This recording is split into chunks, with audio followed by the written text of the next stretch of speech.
Hello' সকলোৱে নমস্কাৰ ল'ব। আপোনালোকে নিশ্চয় গম পাইছে যে যোৱা 2 ছেপ্টেম্বৰ তাৰিখে ভাৰত চৰকাৰৰ মিনিষ্ট্ৰী অফ পাৰ্চনেলে এখন নটিফিকেশ্যন জাৰি কৰিছে ইউপিএছ সন্দৰ্ভত। আৰু এইখন নটিফিকেশ্যনৰ জৰিয়তে তেওঁলোকে ক'ব বিচাৰিছে যে এগৰাকী ইউপিএছ কৰ্মচাৰীয়ে কি কৰিব পাৰিব, one way one time shift কৰিব পাৰিব এনপিএছলৈকে। অৰ্থাৎ যিসকল কৰ্মচাৰীয়ে এনপিএছৰ পৰা ইউপিএছলৈকে পৰিৱৰ্তন কৰিব, শ্বিফ্ট কৰিব, সেইসকল কৰ্মচাৰীয়ে ভৱিষ্যতে কি কৰিব পাৰিব, পুনৰ এনপিএছলৈকে উভতি আহিব পাৰিব, এবাৰ সুযোগ পাব। এইটো কথা মই ইতিমধ্যে আগৰ ভিডিঅ'ত উল্লেখ কৰিছিলোঁ, কাৰণ এইটো কথা ইতিমধ্যে আগষ্ট মাহৰ 25 তাৰিখতে ডিক্লেয়াৰ হৈ গৈছিল, চৰকাৰে এইটো কথা ডিক্লেয়াৰ কৰিছিল। আৰু ইয়াৰ উপৰিও আন এটা গুৰুত্বপূৰ্ণ কথা উল্লেখ আছে নটিফিকেশ্যনখনত, সেইটো হ'ল যে প্ৰথম অৱস্থাত ইউপিএছ যদি বাছনি কৰি লয় কোনো এজন ব্যক্তিয়ে, চাকৰিয়ালে, তেনেহ'লে তেখেতে VRS ল'ব লাগিলে অতি কমেও 25 ইয়াৰ্ছ চাকৰি কৰিব লাগিছিল। তেতিয়াহে তেখেতে এছিয়ৰ্ড ফুল পেঞ্চনটো লাভ কৰিব পাৰিছিল। কিন্তু এতিয়াৰে পৰা অৰ্থাৎ 2 ছেপ্টেম্বৰ তাৰিখে এইখন প্ৰকাশ পাইছে, আৰু 2 ছেপ্টেম্বৰ তাৰিখৰ পৰাই এইটো কি হৈছে, ইফেক্ট হৈ গৈছে। এতিয়াৰে পৰা এগৰাকী কৰ্মচাৰীয়ে 20 বছৰ ৰেগুলাৰ চাকৰি কৰি VRS ল'ব পাৰিব। এতিয়া ৰেগুলাৰ চাকৰি মানে কি? ৰেগুলাৰ চাকৰি মানে হ'ল এগৰাকী কৰ্মচাৰীয়ে ছাৰ্ভিচ ব্ৰেক নকৰাকৈ, অৰ্থাৎ যিটো কণ্টিনিউটি, ধাৰাবাহিকতা, সেইটো ৰক্ষা কৰি যদিহে একেৰাহে 20 বছৰ চাকৰি কৰিছে, তেনে ক্ষেত্ৰত এইটো ৰেগুলাৰ চাকৰি বুলি গণ্য কৰা হ'ব। যদিহে কিবা কাৰণত কোনো এগৰাকী ব্যক্তিয়ে ছাছপেনশ্যন হ'ব লগা হৈছিল, তেনেহ'লে সেইটো ৰেগুলাৰ চাকৰিত গণ্য কৰা নহ'ব। কিন্তু যদিহে কোনো এগৰাকী ব্যক্তিয়ে কিবা কাৰণত অথৰিটিৰ পাৰ্মিশ্যন লৈ ষ্টাডি লিভ লৈছে, নাইবা সেইগৰাকী ব্যক্তিক ডেপুটেশ্যনত আন চাকৰিত পঠিয়াইছে, তেনে ক্ষেত্ৰত কিন্তু সেইটো ৰেগুলাৰ চাকৰি হিচাপে গণ্য কৰা হ'ব। লগতে যদিহে কোনো এগৰাকী কৰ্মচাৰী পূৰ্বতে ষ্টেট গভৰ্ণমেণ্ট এমপ্লয় আছিল, কিন্তু পৰৱৰ্তী সময়ত তেখেতে চেণ্ট্ৰেল গভৰ্ণমেণ্ট এমপ্লয় হৈ গ'ল, অৰ্থাৎ তেওঁৰ চাকৰিটো শ্বিফ্ট হ'ল, এখন বেলেগ চৰকাৰৰ অধীনৰ পৰা আন এখন চৰকাৰৰ অধীনলৈকে গুচি গ'ল, কিন্তু যদিহে তেখেতে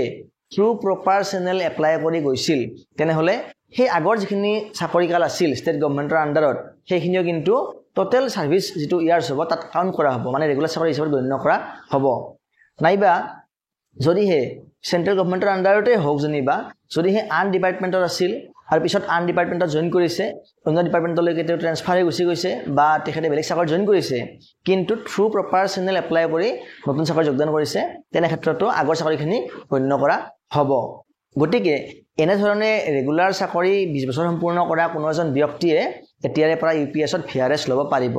আৰু VRS ল'লে তেখেতৰ যিটো এছিয়ৰ্ড পে আউট, যিটো যে তেওঁ পেঞ্চন পাব লগা আছিল, সেইটো এছিয়ৰ্ড পে আউট নাথাকিব, সেইটো এডমিচিবল পে আউট হৈ যাব। আৰু এডমিচিবল পে আউট কি, এছিয়ৰ্ড পে আউট কি, এই বিষয়ে মই ইতিমধ্যে ভিডিঅ' বনাই থৈছোঁ, আগতে আপোনালোকে চাব পাৰিব, মই ডেছক্ৰিপশ্যনত লিংকটো দি দিম, চাব পাৰিব। তথাপিও মই সংক্ষেপে কৈ দিছোঁ, যদিহে 25 ইয়াৰ্ছ কমপ্লিট কৰাৰ পিছত এগৰাকী ব্যক্তিয়ে অৱসৰ লয়, তেনেহ'লে তেখেতে লাষ্ট 12 মান্থৰ বেছিকৰ 50%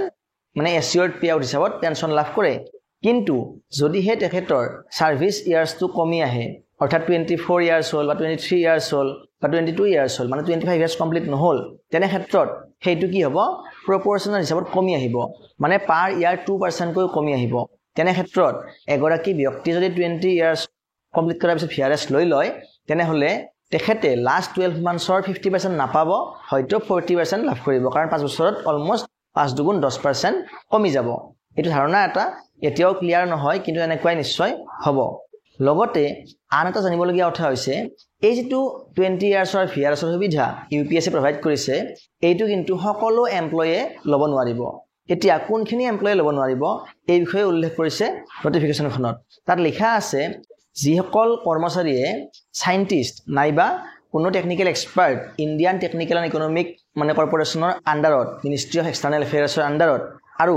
যিসকল ব্যক্তিয়ে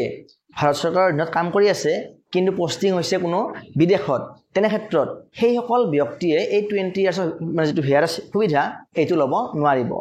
তেওঁলোকে ল'ব পাৰিব যদিহে তেওঁলোকে সেই বিদেশৰ চাকৰি কোটাটো সম্পূৰ্ণ কৰি ভাৰতত চাকৰিত যোগদান কৰি এবছৰ কাল ভাৰতত অতিবাহিত কৰে, তেনে ক্ষেত্ৰত তেওঁলোকেও সেইটো সুবিধা লাভ কৰিব পাৰিব। কিন্তু বিদেশত চাকৰি কৰি থকা অৱস্থাৰ যিটো সময়, সেই পিৰিয়ডটোত তেখেতসকলে VRS ল'ব নোৱাৰিব। আৰু VRS ল'বলৈ হ'লে তেখেতসকলে 3 মাহ আগতে লিখিতভাৱে ডিপাৰ্টমেণ্টক জনাব লাগিব, আৰু তেতিয়াহে তেখেতসকলে এইটো সুবিধা লাভ কৰিব। ইয়াৰ উপৰিও এইখন নটিফিকেশ্যনত আন এটা গুৰুত্বপূৰ্ণ কথা উল্লেখ কৰা হৈছে, সেইটো হ'ল যিসকল কৰ্মচাৰীয়ে ইউপিএছৰ পৰা এনপিএছলৈকে শ্বিফ্ট কৰিব, সেইসকল কৰ্মচাৰীৰ যিটো গভৰ্ণমেণ্ট কণ্ট্ৰিবিউশ্যন তাৰ এটা ডিফাৰেঞ্চ আহিব আপোনালোকে ইতিমধ্যে জানে যে NPS-ত গভৰ্ণমেণ্ট কণ্ট্ৰিবিউশ্যনটো হৈছে 14% কিন্তু UPS-ত হৈছে 10% মানে ইণ্ডিভিজুৱেলৰ পাছত 10% বাকি 8.5% টো পুল কৰাৰ পাছত গুচি যায় এই বিষয়ে মই ইতিমধ্যে ভিডিঅ' বনাইছো আপোনালোকে চেনেলত গৈ চাব পাৰিব এতিয়া এই যেটো ইণ্ডিভিজুৱেল কৰাৰ পাছত 4% ডিফাৰেঞ্চ আহিব সেই ডিফাৰেঞ্চখিনি ফৰ এক্সাম্পল যদি হে এগৰাকী কৰ্মচাৰীয়ে 20 বছৰ কাল UPS-ত মানে কাম কৰিলে আৰু তেখেতে এবছৰ বাকি থকা অৱস্থাত NPS-লৈকে শিফট হৈ গ'ল এতিয়া যোৱা 20 বছৰত তেখেতৰ যিখিনি ঘাটি হ'ল 4% কৈ সেইখিনি ঘাটিৰ কাৰণে তেখেতৰ মানে UPS-ত থকা সময়ত যেটো ইনভেষ্টমেন্ট প্যাটাৰ্ন আছিল সেই হিচাপত ক্যালকুলেট কৰি সেই ঘাটিখিনি পূৰণ কৰি দিয়াৰ ব্যৱস্থা এটা কৰিব এইটো কথা এইখন নটিফিকেশনত উল্লেখ কৰা আছে গতিকে যিসকল কৰ্মচাৰীৰ চাকৰি কাল কম মই পুনৰ কৈছো যিসকল কৰ্মচাৰীৰ চাকৰি কাল কম আপোনালোকে UPS-ৰ কথাটো বিবেচনা কৰিব পাৰে কাৰণ যদিহে আপোনালোকে এইটো কথা গম পায় বা উপলব্ধি কৰে যে NPS-তকৈ UPS-ত আমাৰ লোকসান হ'ব তেনেহলে আপোনালোকে পুনৰ NPS-লৈকে শিফট কৰা এটা সুবিধা লাভ কৰিব কিন্তু যিসকল কৰ্মচাৰী চাকৰি কাল বেছি তেখেতসকলে সদ্যহতে UPS-লৈকে শিফট নকৰাই ভাল কাৰণ যেহেতু UPS-লৈকে বেছি সংখ্যক কৰ্মচাৰী এতিয়ালৈকে শিফট কৰা নাই তাৰ কাৰণে আমাৰ চৰকাৰখনে বিভিন্ন চিন্তা চৰ্চা কৰি UPS-ক আকৰ্ষণীয় কৰিবলৈ বিভিন্ন ষ্টেপ হাতত লৈ আছে গতিকে কি ঠিক হয়তো পৰৱৰ্তী সময়ত আমি ইয়াতকৈ এটা ভাল অফাৰ পাই যাব পাৰো গতিকে ইনফৰমেশনটো আজিলৈ ইমানেই পৰৱৰ্তী ভিডিঅ'ত পুনৰ লগ পাম ধন্যবাদ